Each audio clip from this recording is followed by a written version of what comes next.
things off. We are so thrilled, Singrid, to have you here. Thank you. So we'll just throw it open to comments and questions about the friend. If you had anything you wanted to say to start things off, we can do that.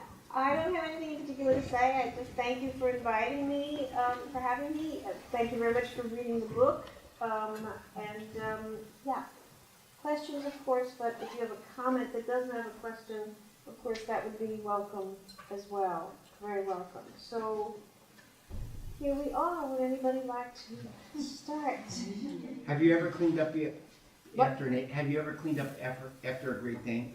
Have I ever cleaned up? I have cleaned up after a great day, yes.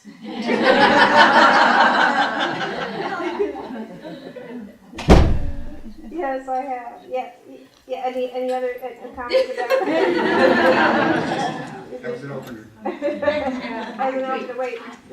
I was wondering if you could talk a little bit about your choice to write in the second person, because it's such a difficult visual to do, and it was so effective in this novel. And I'm wondering, did you come to that after writing it a different way first, or how did you come to that decision? Well, it's really interesting because you have to make a really important distinction. It's not actually written in the second person, right? Okay. When you're writing in the second person, you're using you. But you're using that as a first person. So, people, that's a fairly popular thing now, not so much in novels, but it exists. Diaz has done it, any number of people have done it, where you say, you wake up in the morning and you, et cetera, but you really mean I, you really mean the character, right? And that's the second person. This is written in the first person, and occasionally, particularly in the beginning, but then, it sort of disappears, comes in and out. She is directly addressing this mentor, this you. So, since that really is at the very beginning, then that had to be in my mind very early on, because I started the book at the beginning. I started that the dog actually came in later, kind of where he comes in when he comes in, right? But actually, what had happened was that I had finished whatever. I had finished. My last book was out and published. It was, I wanted to begin another book. But I had been asked. We have at BU. We have an annual faculty reading, and there are like so many of us. We only read for like 10 minutes, and so I needed something. I wanted to read something new. So of course it doesn't have to be complete or anything. So I just started this the way I started with the first, whatever 5 or 6 pages would be. It would take 10 minutes to read, so I started with that. Right, not that long after that, I knew I was going to have to give a reading at University of Maryland, and they wanted 25 minutes to 30 minutes. So I kept going, and by that time, I realized I had something that I could write a book, I could make into a book. But definitely that had to be there right from the beginning, and I can't really say that it's something that I gave a lot of planning or thought to. I knew about that the situation with the Cambodian women, which is true, obviously, and I started with that, and then I was thinking about this person, and it just came naturally to me to say you, and I didn't think that I would carry you on every page all the way through. But it was a way to begin, from the beginning, yeah. So, yes. The structure of the book, I would love to learn more about that, because it's just so much more about you and your friend and the relationship there, as well as the relationship with the dog, and you bring in all these different great pieces of knowledge and information, and it all kind of works seamlessly together. Was it the kind of thing where you had an intention to start talking about the suicide of your friend, and then kind of just took where it felt most relevant pieces of information to gain context? Yeah, that's a good description of it, actually, the way you put it, because I've never written anything. I've never written any book in any other way but the following. I begin at the beginning. I do not make an outline. I do not work, late sections and then whatever. I begin absolutely at the beginning, and I start writing, and I have a certain number of pages, and then I try to get those pages, as good as I can get them, and then I keep writing, and I keep writing, so that by the time I come to the end, I don't really have any rewriting to do. I might have some polishing to do, but the thing is there, right? So that means that everything that happens comes out of what came before. And although it is true that as I go along, I make plenty of notes because I have ideas. I think what should happen at a certain point in this book, in this story, such and such should happen. Or at a certain point, I might think, I know how this story should end. But it's completely flexible, because by the time I get to the end, that idea I had might not make any sense anymore, and also other ideas I might have. So I don't commit to anything. I just say, what might work, not right now, but later in the book, or why don't I try? But it's all in the process. And in this particular book, there were two things. One, I actually went back to my own first book. I didn't think of it that way, but once I started writing, I thought, this is just like the first book I wrote in many ways. It's a very similar narrator, and the kind of reflections and the meditative quality of it and all that, very similar. First-person narrator. And so, given that this particular narrator is a writer, is alone all the time, is a teacher, it just came very naturally to be bringing in the kinds of things that would come into her head as she's living this quite restricted life, plus trying to think about what happened to the mentor. Mm-hmm. So it was really not a thought out structure in that sense. There was no outline, there was no, it really did just kind of, come one thing after another.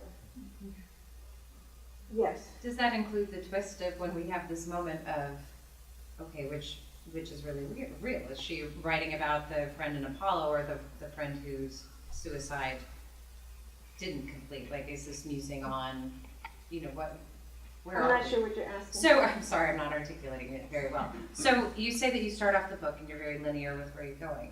So, the section where we get to, she's showing up at the doorstep of a friend who didn't complete their suicide, feels betrayed by her including Apollo, even though she's changed what type of a dog it is. Was that something you started out with from the beginning? No. And No, that's what I'm grew, saying. yeah, exactly. No. That's Remember, the point. that's the point. Like, you remember, I realize there's some confusion about this. I'm not really sure why, but that particular, that penultimate chapter, right? It starts out very clearly. It says, how should this story end? Right. Okay? Yeah. And then she says, for a long time I thought it should end like this, okay? That's a total fantasy. Yeah. He is as dead could be. This is not like a twist ending that some people have taken as, and then it turns out that he's not, dead. This is a wishful thinking. Like in fiction, I could have made it this way, and you could still be alive. And if that wasn't clear enough in that chapter, it should have been clear from the last chapter, because then she's back on the beach talking about this person who's dead. And of course the dog is dead at the end also. Because I've seen that too. People say, oh, thank God the dog doesn't die. The dog is as dead, and the guy is as dead. People really don't like the idea of death, I see. What would have been the purpose of this book if they weren't both dead? That was the reason it was written. And that's the story.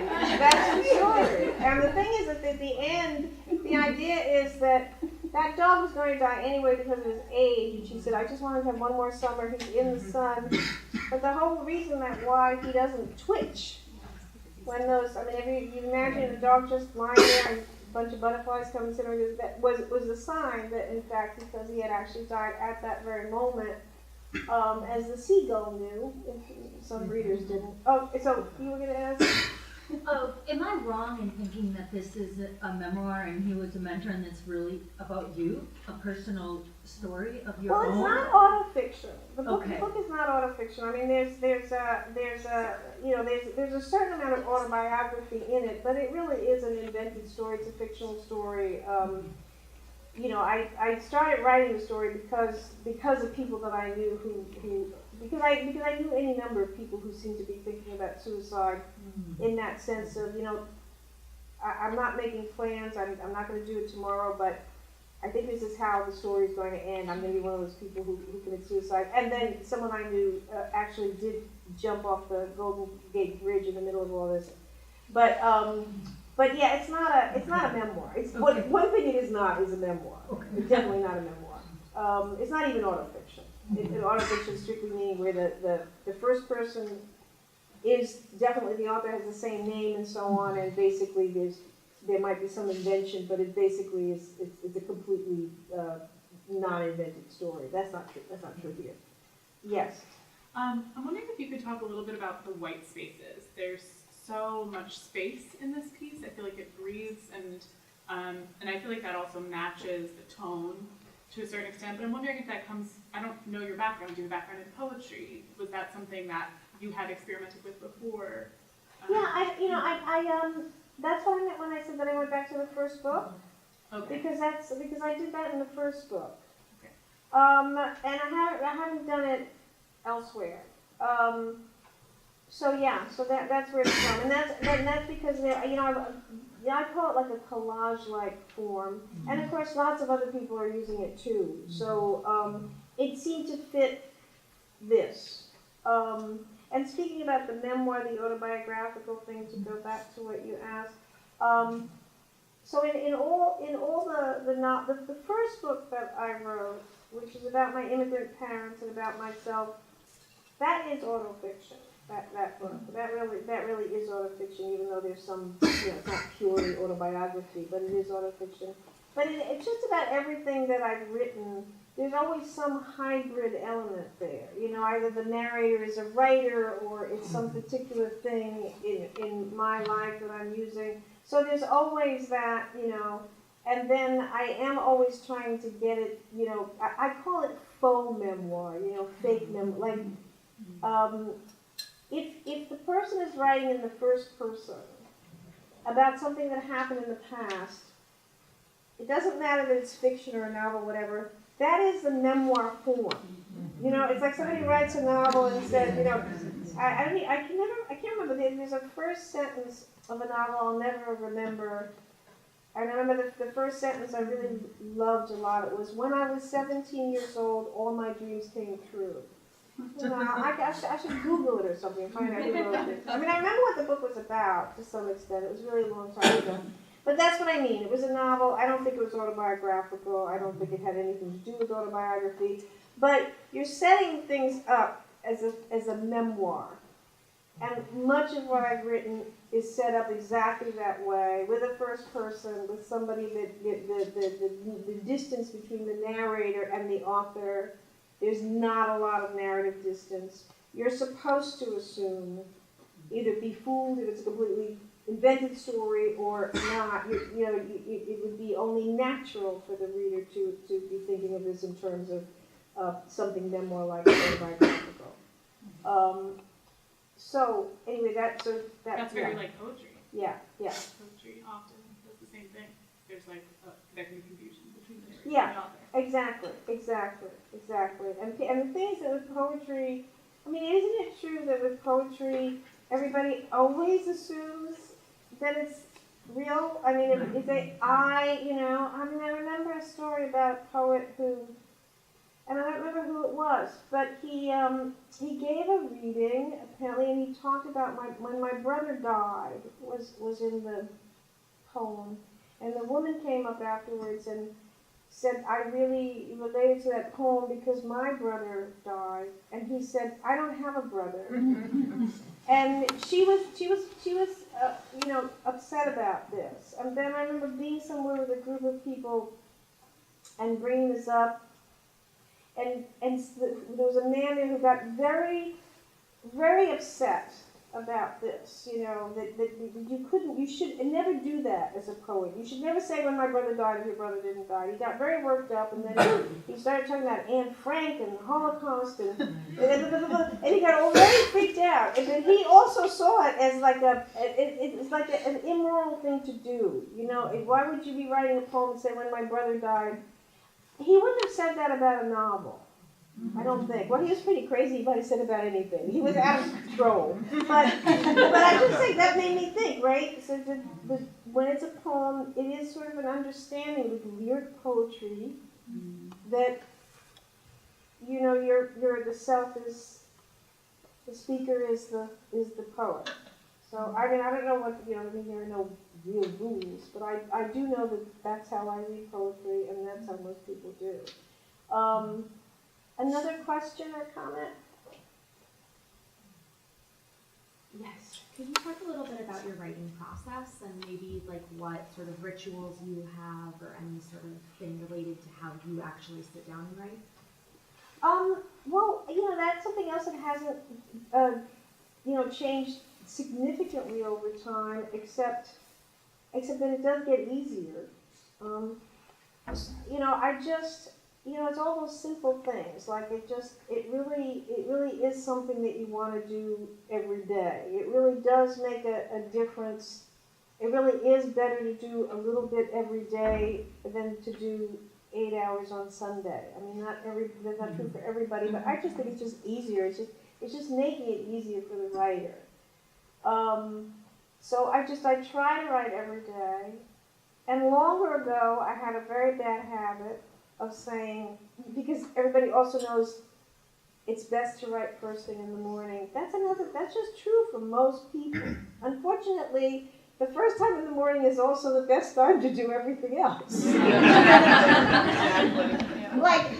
like exercise and errands that you don't really want to do, and all these things. It is the best. So that's very difficult. So I used to do this bad thing, which was, if I couldn't, for whatever reason, and some of those reasons were very, very good, if I couldn't get to work first thing in the morning, I'd say that's too bad.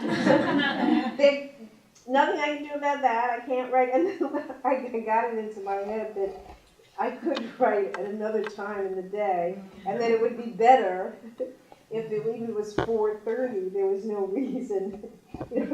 It's like the reverse of drinking, it's 8 o'clock in the morning, I can't have this drink. It's 4:30 in the afternoon, I can't write. Who writes at 4:30? That's when you drink.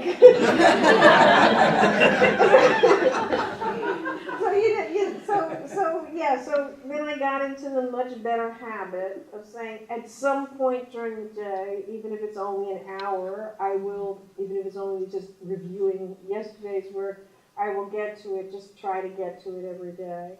And, I was somebody who got a computer very late, and, and for whom it is more like a typewriter than anything else. So more and more as I used it, I more and more wrote on it. But I do always, the old-fashioned way used to be that I would type it and print it out, and then go between the lines, the double space and change everything, then put those changes into the computer and then print out. But more, I do that less and less. I do more writing on the computer, like everyone else. That's what happens. But I do always, before it's finished, I always have it as a hard copy that it makes a big difference, that I'm going over. And that's really it. I don't have particular special needs. I just try to do it every day, and I try to do it as early in the day as possible. And I do that, as I say, the process of going from, linearly, that's very, very important. And I do a lot of revision. Nothing ever comes out, in the end the way it started. It's always been changed a zillion times every sentence. So yeah. Yes. I was just gonna ask you about if you like doing it early in the day, because those are good days when you get it done and then you have a very enjoyable day. Well, that's part of it, because you do sort of like, you have gotten the work, Right, you but feel good. But I actually think it's easier. I mean, I know, I don't just think, I know that for sure, and I just think that people are much more the same than they are different. Well, that's a good thing. When people say, to mention, when people say, well, how can you teach writing? That doesn't really make sense to me. How can you teach writing? Because all the reasons that they might give. And I said, well, you can teach writing because writers all make the same mistakes. That's a very interesting thing. You say, you get the student manuscript and you say, oh, there it is again, I remember that. That's what you do. You do that until somebody tells you to stop doing that or to do that, and you just keep doing it and then you don't do it anymore. That's it's really, really common. So, what was the original question? I was just saying that, like, for me, I yes. have a better day if I've done the writing in the morning. That's I true, feel good but all also in the morning when day. I might have a better. it seems it's less painful. The painful part of it is Yes. less, and I think if you don't, like read the paper or answer a lot of email, all that stuff, you really just get to it, and it's early. I just think there's just a flow. There's a fluency to it. It's just easier. And I think that's why most writers are more productive working in the morning. So, and then it's true. Then there is that freedom of the rest of the day. Instead of worrying, when am I going to get to? Or as John Cheever said, a day in which you don't write is a day spent in hell. Actually, it was John Updike, not John Cheever. So you can feel like, absolutely, yeah. Yes. Do you have some trusted friends that you read your drafts to you read aloud to as you're writing a book? No, I don't.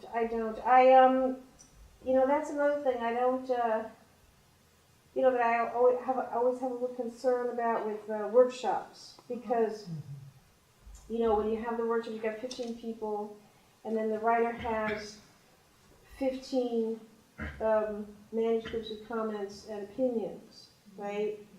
And I asked myself, honestly, the last thing I would want when I was writing was 15 opinions of it. So, that's just, there's nothing to be done about that. I mean, were you going to do the workshops or you're not, but you can't, right? This is just... Yeah. But it does worry me, because I know because there must be a reason why I do not show my work to anyone until it's finished. Mm-hmm. So, and the only reason I do that, is because I don't want another opinion. Tell me what they say about the doctor. Get a second opinion. The bad thing about that is you get a second opinion. Yeah.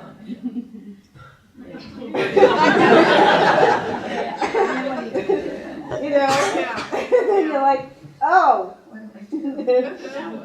Right, so it's a little bit like that. You've got these 15 opinions. You've got what the teacher says, and you've got everybody else's, and that can be quite difficult. So, but no, I don't, and I just. At a certain point, it's done, and then I show it to the people who, to whom it may concern. But never before that. Unless want to use some excerpt from it to show as a story, to use as a story, or if I give a reading from it or something like that. And then this thing about reading out loud, which is in my book, and I think I'm going to be reading that part tonight. It really is such a good thing to read your work out loud, and I just can never bring myself to do it. I mean, maybe it was poetry or it was a short story, but I cannot. The idea of sitting there but I mean, whatever you were working on that day, ideally you should read it out loud. It's tremendously helpful, and I just can't do it. I'm just never in the mood. I always promise myself I will, and then I just don't. But I always tell the students and everybody else, you have to do that. It will be so helpful. I mean, I'm sure people have tried it, it's an amazing thing with the things that you pick up, particularly things like when you're writing dialogue, you see a student story, say, if you read this out loud, you would know that it just doesn't sound like conversation. So, anyway, other thoughts? Yes? You said you write like X amount of pages and then you kind of go back and edit as you go along. Do you find that when you write those pages, when you're editing, is it more additive or subtractive? Are you writing a bunch and then kind of cutting it down, or writing something and saying, oh no, I should add this in here? It's not usually too subtractive. I mean, it's usually usually just kind of making it better, stronger, neater, or whatever. And it's not usually adding a lot more or taking a lot out. It really, it feels it's very editorial. Mm-hmm. And then the thing is that since it takes a long time to write a novel, so you're working on it for 2 years or whatever, I'm always reading from the beginning again, right? So I'm always, right? So that means that stuff gets revised so many times. Mistakes are picked up so often. Things are added, things are taken away, but not in huge chunks. And then it is true, as I'm sure many of you know, that you're working on something very often, even though endings can be very difficult, but the writing does get easier. Things do get more fluent once you're launched on something. So it's okay if the last pages or the last section don't go through as many drafts, because they are really likely to be better written. It's the beginning that is likely to be the least well written. Yes? It was a very interesting feeling for me reading this, because it felt very palpably New York and Brooklyn, and yet I didn't feel like it was, oh, it's a New York story, and this voice is so distinctly New York. But I was very felt New York and Brooklyn, but it didn't feel overwhelming that it was. I just wonder your relationship about feeling about New York and Brooklyn. Well, that's interesting that you say that, because I actually, it never really occurred to me, there isn't really that much about New York or Brooklyn in there. I'm not sure why, it must be something almost between the lines or something, because I remember when the book, which came out last February, and there are, various people in the publishers who are working on, what kind of jacket copy should there be, what should we say in the publicity material. And I was really shocked when the person who wrote it had said, the book is this, that, and that, and that, and a love letter to New York. And I thought, well, she had just, picked that she got that from the text, and I thought, well, first of all, the last thing I would write to New York right now. I'm from New York, and I hate New York. I really do. I really hate living in New York. I hate New York. And I've also lived in Brooklyn, and I'm not crazy about Brooklyn either. There's some way to get out of there, I would. It's just not that easy. But the love letter to New York is so not what I was thinking of or what I feel. But I also thought, well, don't put that in there, because people will think this is a New York. Why should I read a love letter to New York, says the man in Ohio. Not interested, right? I just thought, but then somewhere else, some comment somewhere or some review somewhere said something like blah, blah, blah, blah, blah. And it's a love letter to New York. It's the very same thing. Or something very close. Yeah, I didn't feel that. Right, I didn't feel it either. So I just thought, it was just the right milieu. That's all. I didn't want it to stand out, or for New York to be intrusive or anything, or even to, maybe it's just the idea of the parts that are autobiographical. I mean, certain things like, going to a book party, or going here or there, seeing literary people and wondering why it's always so easy to tell that they're going where I'm going, kind of thing. This kind of thing would have to be, in a city. And it also is where I am, the point of the rent control, the rent stabilized revenue, all of that. But I thought that the New York book, I thought that was the least important thing in the book. You know, I didn't spend any time trying to make it, you know, really feel like New York or anything like that. Well, that was, I Yeah. agree. Now, where's the Brooklyn? How much? How much Brooklyn? Oh, well, because she goes to visit in Brooklyn. Right, Right. And she goes out to Brooklyn when she She gets goes the out to first, Right. when she gets the dog from Brooklyn. She gets a, right.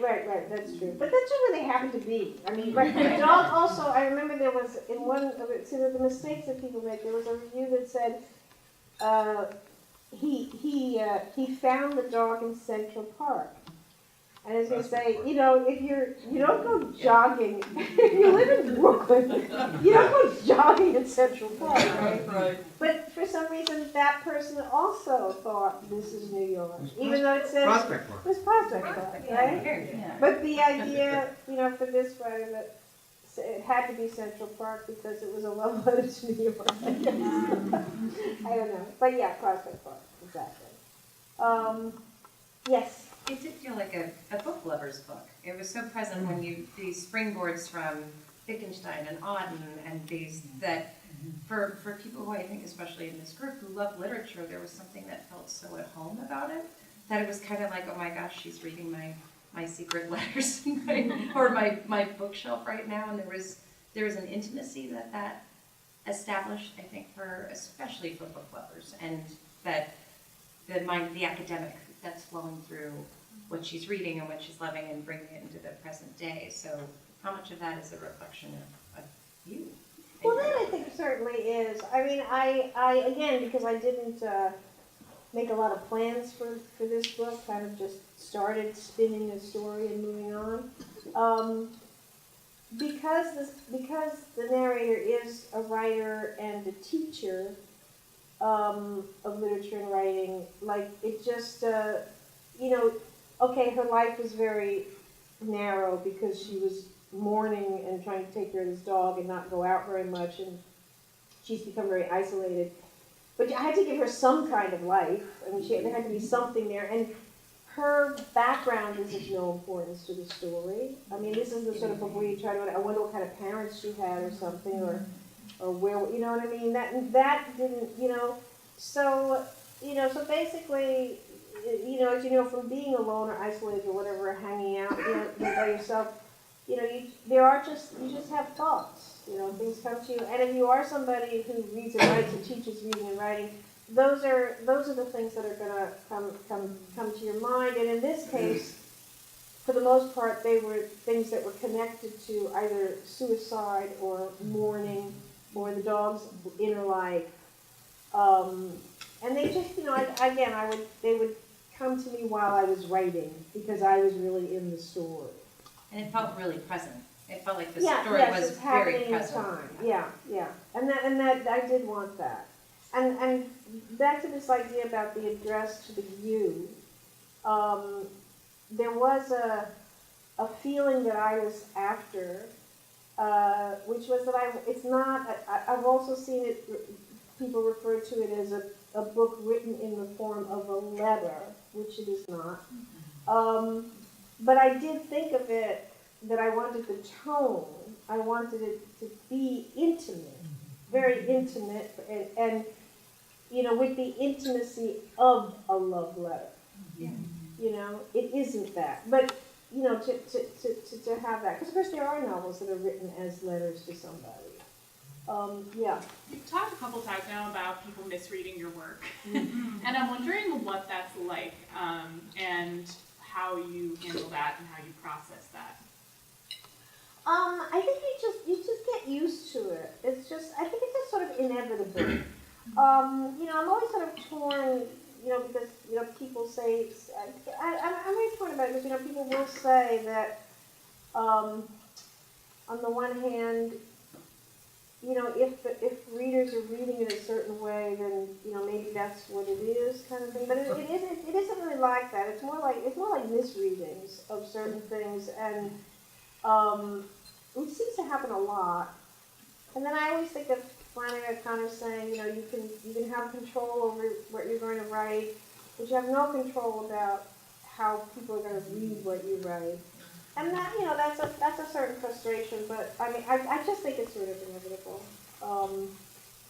You know, and then there are certain times, I think, where a writer will be somewhat unconscious of something that people say, you know, what this really is. Like there was someone who I met, like they were reading in Wyoming, and she said the book was this and that. She said to me, she said, and I liked the fact, she said, that it's so angry. See? So angry. I thought, I feel like I feel that must be there somewhere. That you know what I mean? I don't know. There's just something. I sort of trusted that, even though I'm not really sure what she seems off, and yet I don't know. It's that kind of response that I think, well, maybe that's worth another thought or another look, because that would make sense to me. Angry. They'd be, or just as yeah, you know what I mean? Yes. Well, I'd say it was very compassionate, but part of the grief process is first disbelief and anger, and it was a good thing. I could feel the love for that person or the respect. I didn't think it necessarily anger, but coming to grips, which is part of the grief process, and maybe that's what she was actually trying to say to you. Right, well, particularly if there's a suicide where everybody knows anger is like such a major thing. Yeah, that could be. But it took me aback, because it was not how I would ever say, oh, I've written this very angry book. I would not. It wasn't. Yeah. I'm just curious, since you start from the beginning to the end, how do you know when you've got an idea that you're really ready to commit to? Like, do you try it out for a month and just or do you just know in advance, I'm just going to go for this? No, see, I think that's why this particular way of writing works for me, because that would make me a little bit crazy. Just like people, I mean, everybody works differently, so there are these people who, they might have a 500-page novel, and they insist they have to get the whole thing down, no matter how rough. They've got to get it down first, otherwise they couldn't write the book. And then they go back and make all kinds of changes and everything. But I have a fear of that. I have a fear of lots of pages. You know, I have a completely neurotic, crazy idea about it, like, what if I die and all these bad pages are there? And then somebody will find them, and they'll say, oh, she couldn't write. Your first draft is like, this is illiterate. I wouldn't show this to the dog. So I want as little of that first draft world evidence as possible, okay? It's like Wallace Stevens. We only have, I think there's only one draft of a Wallace Stevens poem, Extant, for that very reason. Only 13 Ways of Looking at a Blackbird, that sequence, because a neighbor got it out of the trash. But otherwise, that's shame. But otherwise, it's perfect. Right, you're totally right. Right. It's how it came out. Perfect. Yeah. But so what happens if I'm writing in that way that I do, then okay, it's a little bit risky, because who's to say this is going to work out? But that's where I have to have that leap of faith. How is this ever going to end? Where am I going to go? You know. But what if it doesn't work? Well, then it doesn't work. But I don't. Not in this way, because I mean, it hasn't worked that way in these novels that I've written, because as I say, whatever I put down, it commits me to certain things. I start writing a story, things start becoming inevitable. There's something has to happen, and it can't be that. It has to sound like this, it has to be this short. I know what it's going to be, but it can't be long, it should be about this size, and it should involve this and that, maybe a little bit like if you're composing music or something like that. But so I mean, the fact that it's abstract in that way, right? So, for example, I had gotten all the way to how should the story end when I wrote the sentence, how should the story end? I had no idea that she was gonna go to Brooklyn, she was gonna have this fantasy about going to Brooklyn. That happened right then. Now that was, I don't know how many months before I finished the book, okay? And I knew that then there had to be a coda of some kind. And I didn't write those last pages until I was writing those last pages. I had no idea about the beach and all those, I did know that the dog was going to die. I was pretty sure. But so there's no sort of trying out, writing out. Maybe in my head I might have an idea. I might make a note, and then that note goes nowhere. But I would never. It would really cause me tremendous anxiety if I did a big thing of an ending or any part of it, and then had to scratch that and do. I want to be more sure of it before I commit it to paper. And the dog, the choice of the dog, and you write, how did you balance out, like, how much of the dog to be in it, like the walks and the this and the that, like, were you, like the dog doesn't take over the book, but there's parts of it where it's dog. Yeah, that's exactly, I mean, you actually put it just right. You know, I knew I had to balance those things. And so as I was writing it, since I do it linearly, I thought, time to bring the dog back, time to talk more about the dog, and then I will remember the ideas that I had about what I might say, the therapy dogs, things like that. So I'm holding a certain amount in my head, and I have notes. But it really does come on, the decisions really do come while I'm writing it. And why a Great Dane? Why a Great Dane? Well, there's a couple of, and why a Harlequin Great Dane? There's a couple of things. I mean, my family had a Great Dane. I was already out of the house by then. Not a Harlequin, a black Dane named Taurus, and just one of those 180. They're not all 180 pounds, but he was really enormous. But he wasn't my dog. And then I did have, like in Narrada, I had the half German Shepherd, half Great Dane, who was mostly Dane. I mean, looked like a Dane. He was a huge Dane-like dog with, unfortunately, to some extent, German Shepherd's nerves. It was a difficult dog. But the thing about the dog, since Apollo is his own dog and not really based on those dogs, it was the visual that I wanted. I just find that such a striking animal. I mean, it could have been a fawn-colored Great Dane, a brindle Dane, but there was something about that image that I loved, and I didn't actually relate this to a certain real dog, but until later. But for a while in Manhattan, and this was years ago, I used to go. There's a cafe on Green Street in Soho. It was a very big space. It had been an art gallery. Maybe it was still an art gallery, but now it was a cafe. And where you could sit and write and be for the whole day, whatever. And I used to walk down there from where I live, fairly often and write in that place. And fairly often when I was there, a woman came in with one small dog. It might have been a dachshund, I'm thinking now. But it was a small dog. And it makes sense to me it was a dachshund because of what I wrote. And this enormous Harlequin Great Dane. And she would go to a table, and nobody ever told her she couldn't have dogs in there, even though that is the law. And the Great Dane would come in and lie down, and she was so nice and so completely patient. She let me be with the dog. And whenever they came, I stopped my work and I stayed with the Dane for a while, and I pet the Dane, and I loved up the Dane and all that. The Dane was fine, totally patient, because that's where they are. She was fine. She didn't say, "Don't touch my doggy." And I think that had a deep effect on me. I was writing. And it was that place, and it was really a while ago. So I think that might have been, important in that too. Have you ever walked a big Great Dane? Sure. Yeah.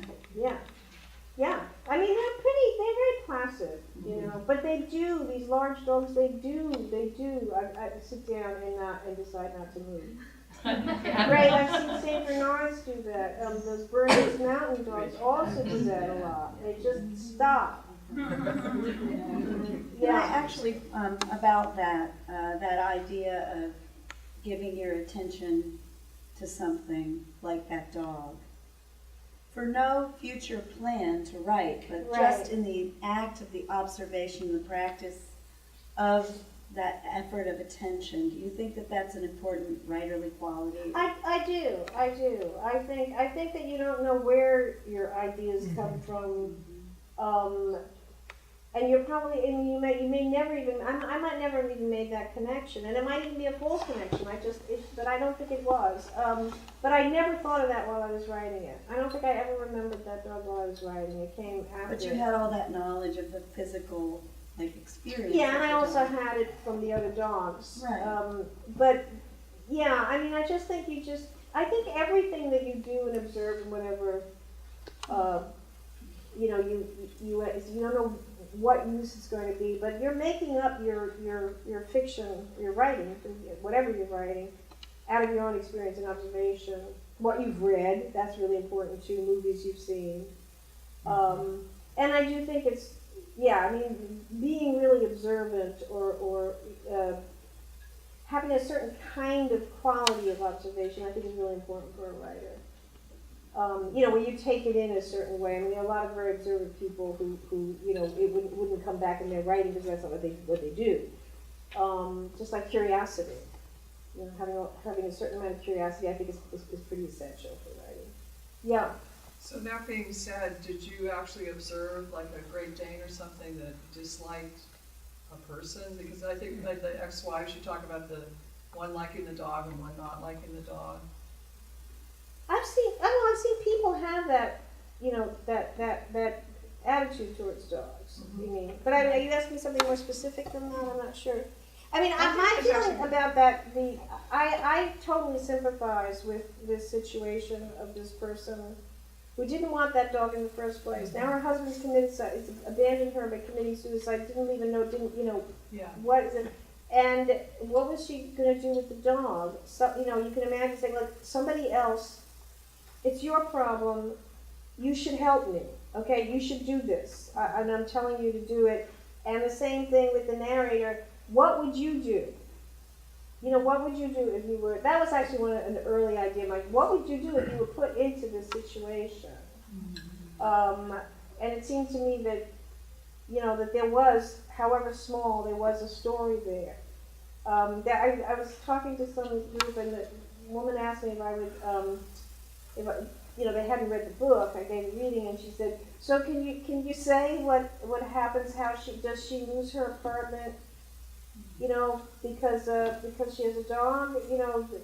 And I said, look, that's the only suspense in the entire novel. I am not going to tell you that. That's the plot. That's the suspense. Will she be able to, will she get kicked out of her apartment? How will she end up solving this problem? Which comes into her head when she sees the dog in the post office, which I did in fact see. That woman having a meltdown because the woman in the post office said, no dogs allowed in here. And she said, how dare you? This is my service dog. And the dog had 3 legs. And we were all kind of looking at her, and she just got so angry. It wasn't a service dog. And then also, this has been in the news a lot about people, and it's very hard on people who have service animals. It's very unfair. But there it is. Another comment or question? Yes. So was the male character a compilation of people you knew, or was that somebody that you kind of related to in your past? The mentor. Yeah, the mentor. Yeah, the mentor is a familiar person to me. It's never that specific. I don't do composite characters because that's, you should never be doing composite characters in fiction. But yeah, that's a person based on not only people that I knew, but but a certain kind of person who was who's very familiar, to anybody, I think, who's had a mentor and who's been in that kind of situation. Other questions? Yes. Alex, would you be comfortable calling this an essayistic novel? I would, yeah. There are novels that have been called that, and like autofiction is often called that, because it is memoir-like fiction is often essayistic. Memoirs being closer to essay than to novels. And in fact, the first, there's I think it is in relation to Virginia Woolf, in fact, and think how long ago that was, right? She was doing such experimental things, and then she'd gotten to this point where she wanted to go further, and she said, what I want is a kind of essay novel. She used the phrase. And then she had this rather, crazy idea that didn't work. She was writing Three Guineas, which is an essay, essay about World War II. And she was also writing, I guess, The Years was the novel she was working on at that time. And her idea was that she would blend them somehow. She would marry them, and there'd be a Three Guineas chapter, meaning kind of an essayistic nonfiction, and then there'd be the Years chapter, fiction. And she ended up writing these two separate books because she didn't really see how that could work. But a lot of people since then have without even knowing that this was her idea, have done that kind of thing. And then the next writer that I think of in relation to that, well, there's Proust, of course, right? But then Rilke, the Notebooks of Mathematical Reading. But there's also Kundera. Right, because he definitely saw the form that he wanted to write in, the form that interested him as the essay novel. So yeah, the idea of that is very appealing to me, in fact. And there's the Svetlana Alexievich, for example. I mean, she's a journalist, and there's almost no fiction in her thing, but her idea of there's the narrator, the author is not part of the story. The narrator the narrator just tells other people's stories. The narrator has less and less importance. I mean, Rachel Cusk is also into that idea. Yeah. Any other questions? Yes. Yeah, I was just wondering what kind of response you had from readers in terms of the reception of this book, because I noticed that there are a few parts where, especially with the part where you talked a lot, or the protagonist talked a lot about catharsis in terms of writing and having both points of view, kind of in the sense that there's a cathartic moment in writing. But is it really necessary, or should it actually be done? And then even earlier in the book, when the mentor dies and you have just another dead white male, and you see both sides of it from the protagonist's point of view, almost feeling like a hypocrite in terms of how she, responds to some of the comments that he got when he was in college. And I found that it kind of showed both points of view in those particular circumstances, and I just wondered, how did readers respond to that in particular? Well, to that in particular, I'm not absolutely sure, because, I did, I've seen, some responses that this is a critique of the Me Too movement, for example, but it's not. I wouldn't write a critique of the Me Too movement. My idea really was that it had something to do with that. It just so happens that in this story that I wanted to tell, there is this, part of things about, this is what it was like before Me Too. This is the common thing. This is the way people behave. This is how they justify things. This is the way. But that it wasn't simple. Like, for example, the deer thing. Like, yes, I don't really think it's hypocritical, even though that's what she's accused of. But the idea that, but don't you want the complete inflexibility of this mentor, right? And the arrogance and all that, all which is very familiar. And then to say, but they were, these women in your class, they were totally reasonable. They didn't, they didn't even report you. They didn't try to get you fired or that. They simply said, we as the women in your class would rather you didn't call us dear. And that just, he just completely freaks out. How absurd, blah, blah, blah. I've always done it. Only now it's a problem. Like, how do you explain? Only now it's a problem? I've been doing this all these years. Only now it's a problem? Like, right? Yeah. And then he says, but you're such a hypocrite. You loved it when I called you dear, right? And it is true that I know people who married their professors. I know professors who married their students. Those were perfectly valid marriages, as good as any other marriage, as happy as or unhappy as any other marriage. It was like not, it was not something sinister. And also, as he keeps pointing out, it was not against the rules. It was totally not against the rules, romances between professors and students. So there's that.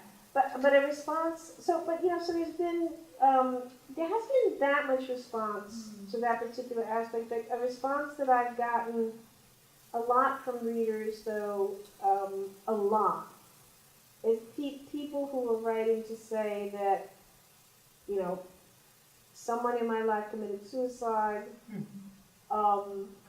and I lost my dog or cat this spring, and so I've heard from a lot of people who've lost pets and have been overwhelmed by that, and then a lot of people also who either lost somebody just because the person died or committed suicide, and in some cases, quite seriously, the email will say, I lost my brother. And then my dachshund Ozzy just died, right? Is what so it's like I lost my brother to suicide, rather, and then my dog, who's my best friend, died. So and they just sort of want to mention that. That's the biggest response I've gotten is from people who lost pets and people and suicide.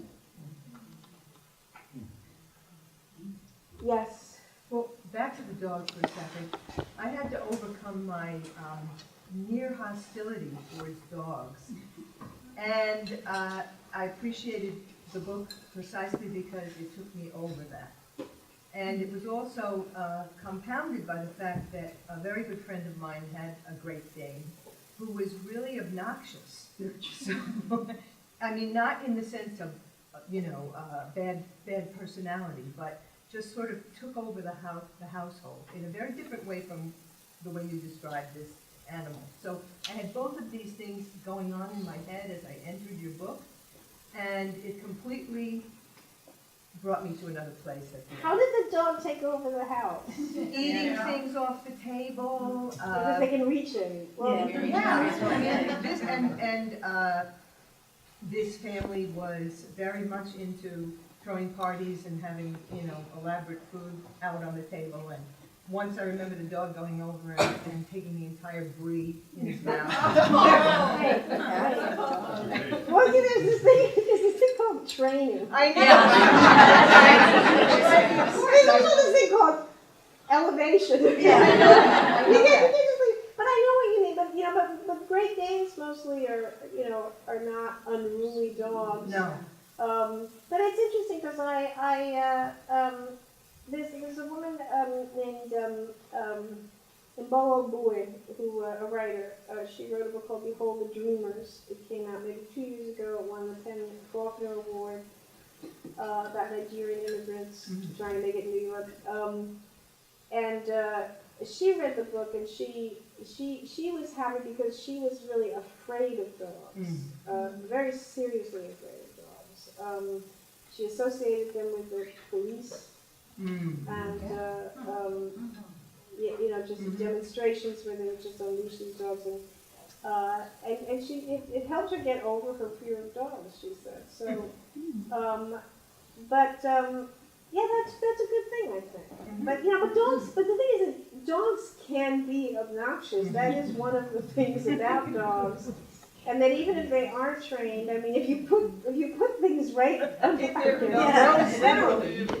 they're, they are going to, chances are having an awfully well-trained dog, like a seeing eye dog or something that would not behave that way.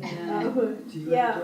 The more we talk about the book, the more I understand why people think it's a love story to New York, because I've lived in New York many years, and now when we're talking about the dog, I keep seeing it in the tiny studio apartment, and like I keep seeing all the visuals that I get why someone I wouldn't have called it I'd call it a love story, but I wouldn't have called it a love story to New York, because it was truly a love story. It is a love story. But I do see that now as everyone's making comments, the giant dog in the tiny studio apartment, all those things I can see you like at a park with the giant dog in the street picking up the giant poop and like, ducking cars, and you know what I mean? So it's an urban story. Yeah, it's very urban, but I think we relate, when we think the tiny studio apartment, I think almost everyone thinks about New York City, you know what I mean? Like, it's a very common Right, image. and it is actually, better to have a Great Dane in one of those apartments than a Jack Russell. Oh, yeah. I mean, because that kind of dog, which is really bred as a guard dog and does not very active move a lot, dog. is always, close to you and so on, is more comfortable in that, or an Irish setter or a dog like that, but you see those dogs in New York. Yes? Do you have a dog? I do not have a dog. Right now, no, I don't have a dog. And I am a cat person, so. I love dogs. Somebody I see you. Oh, yeah. One of the things I so appreciated about the book is that throughout there is a kind of historical bearing witness to the way literary life has changed and morphed. And when you were saying that it's not a, any kind of critique on the Me Too movement, I thought you did such a great job of just in a very kind of just bearing witness to this is how it was, this is how it incrementally changed, this is how it is now. And even in, the friends' response to, wow, this was what it was like to have lived through this, and now the world has changed so much, and that's an incredibly challenging thing to live through. The world changes, and maybe you can't really change with it. I just thought you did such a great job of showing that in a really nuanced way, in so many facets of both the narrator's life and the mentor's life. It was really, really moving. Thank you. Thank you. Yes. I was wondering if you were conscious at all of other books kind of within this genre of like death and or grief. On page 15, as I was reading, I just wrote in the margin Julian Barnes' Sense of an Ending, a book that for me is one of my favorite books, and there seemed to be some parallel, except for almost from a woman's perspective, slightly more divorced from the emotion, and so I was just wondering if you had contextualized prior to writing by looking at other books that did similar things, or if any of that came up. No, because as I said, I didn't know what I was going to write. Okay. So no, I mean, I did read some things about suicide, like Seneca, but the Ackerley, which is a book that My Dog Tulip is a book that I've loved for a very, very long time, and so that became important. Yeah, that was really important to this book. And then the could say disgrace and so on. So those things, they would come to my mind, and then I would reread them, and I would feel they were even more relevant than I thought. But just that. And those weren't, disgrace has nothing to do with grief. There's the dogs are in it though, and the whole bad behavior of the male character. But I feel like it's not about the grief, not that I can think of right now. Not in particular, no. But I have read the Barnes, though. I believe I read the Barnes. Is the Sense of the Ending is the one about his wife? Yeah, well, it's about death, I it's haven't the read premeditation sort of on But a lot of it from a first-person narrator, and it's a novel. Sort of, weird in between. It's weird in between, right. It's another weird in between, kind of like this. I should read that. I'm sure it would be of great interest to me. I haven't liked his other work so much, Well, which is Flaubert's why Spirit is hard for anyone. It's very hard, yes, right. But yeah, I should read that book. I'm sure it would be extremely interesting to me. Yes. This is sort of a process question too about the form and the writing, how that worked with the kind of more essayish form that's in it. And for you, and you know, like in terms of my reading of it, you know, I loved all the different pieces and all the ones, you know, the ones about the writing life and the teaching life and how it's changed. Those were all so interesting.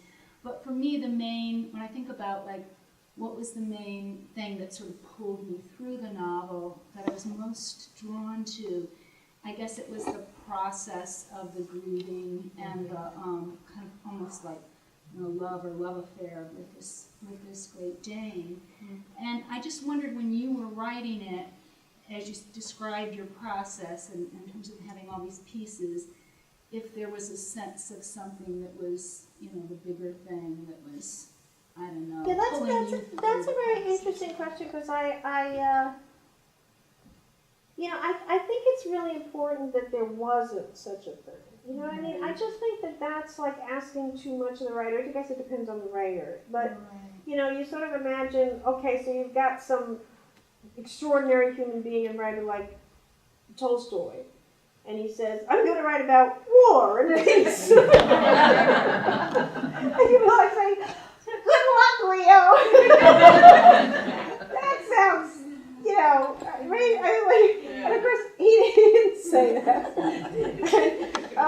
But he had it in his head. I mean, he did. I mean, he didn't just think, oh, I'll just write the story about Natasha and Pierre and so on.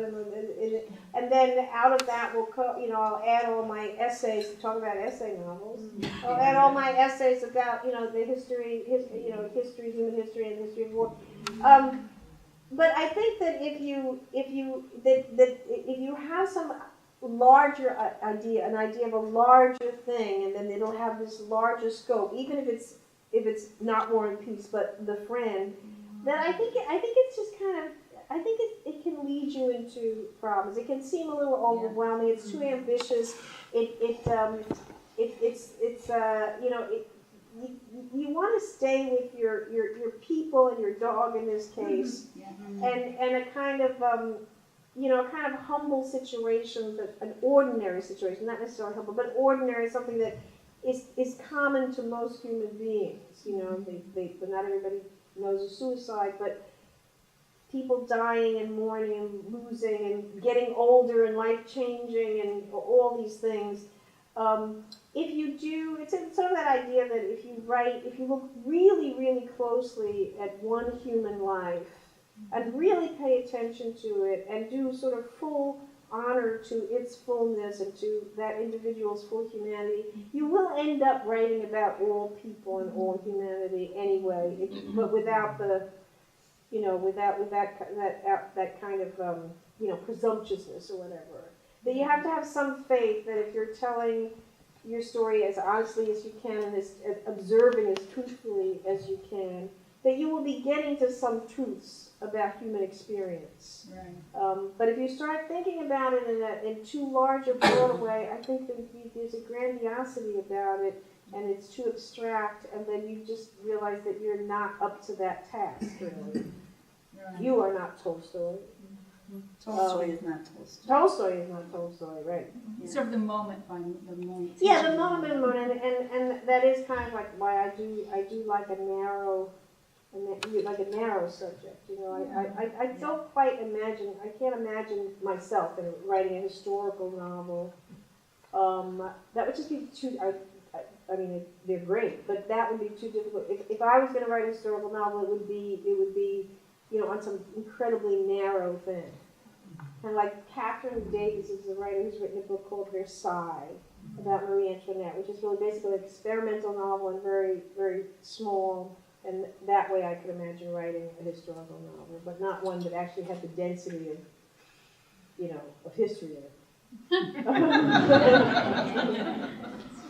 All right, other... Okay then. Well, thank you so much.